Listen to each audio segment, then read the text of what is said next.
time has come to do away with all the confusing definitions, the illusion of opposites, and the myth that the world is too complicated to properly understand. All of these issues are far more simple than we could have imagined. There is the approach of collectivism and the approach of individualism. Now that we have examined the true origin of human rights, the fallacy of group supremacy, the immorality of using coercion, and the need for equality under law, one question remains. What is the proper role of government? Collectivists believe that the proper role of government should be positive, that the state should take the initiative in all aspects of the affairs of men, that it should be aggressive, lead, and provide. It should be the great organizer of society. Individualists believe that the proper function of government is negative and defensive. It is not to provide, but to protect. For if the state is granted the power to provide for some, it must also be able to take from others. And once that power is granted, there are those who will seek it for their advantage. It always leads to legalized plunder and the loss of freedom. If the government is powerful enough to give us everything we want, it is also powerful enough to take from us everything we have. Therefore, the proper function of government is to protect the lives, liberty, and property of its citizens, and nothing more.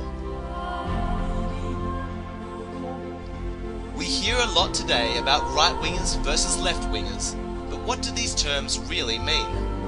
For example, we are told that communists and socialists are at the extreme left, and that Nazis and fascists are on the extreme right.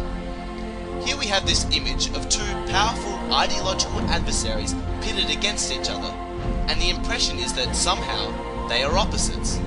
But what is the difference? They are not opposites at all. They are the same.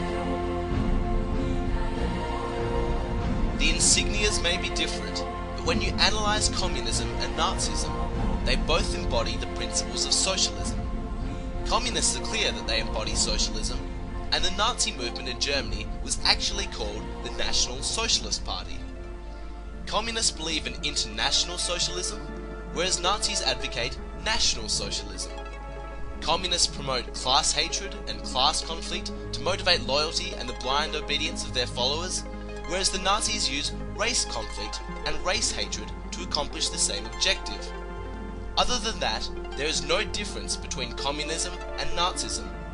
They are both the epitome of collectivism, and yet we are told that they are supposedly at opposite ends of the spectrum. There is only one thing that makes sense in constructing a political spectrum, and that is to put zero government at one end of the line and 100% at the other.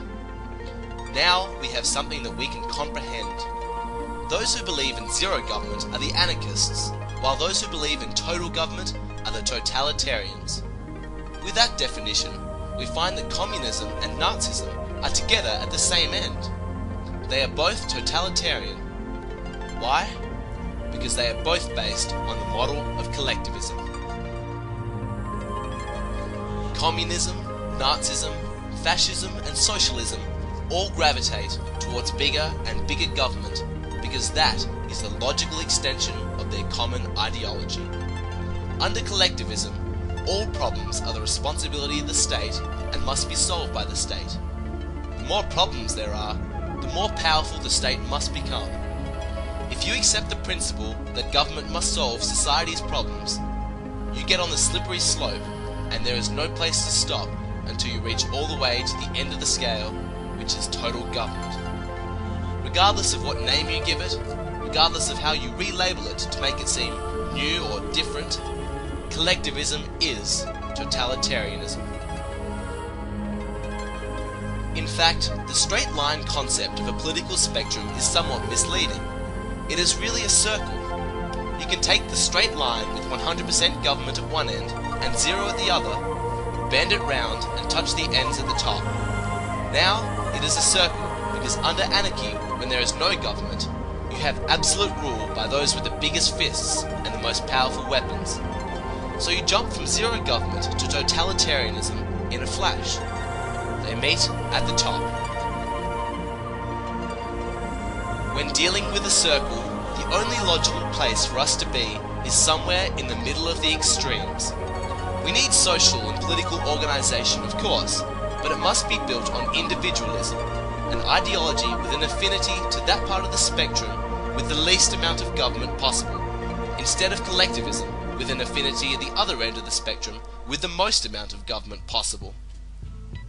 That government is best which governs least. There's something happening here, but what it is ain't exactly clear. There's a man with a gun over there, telling me I got to beware. I think it's time we stop, children. What's that sound? Everybody look what's going down.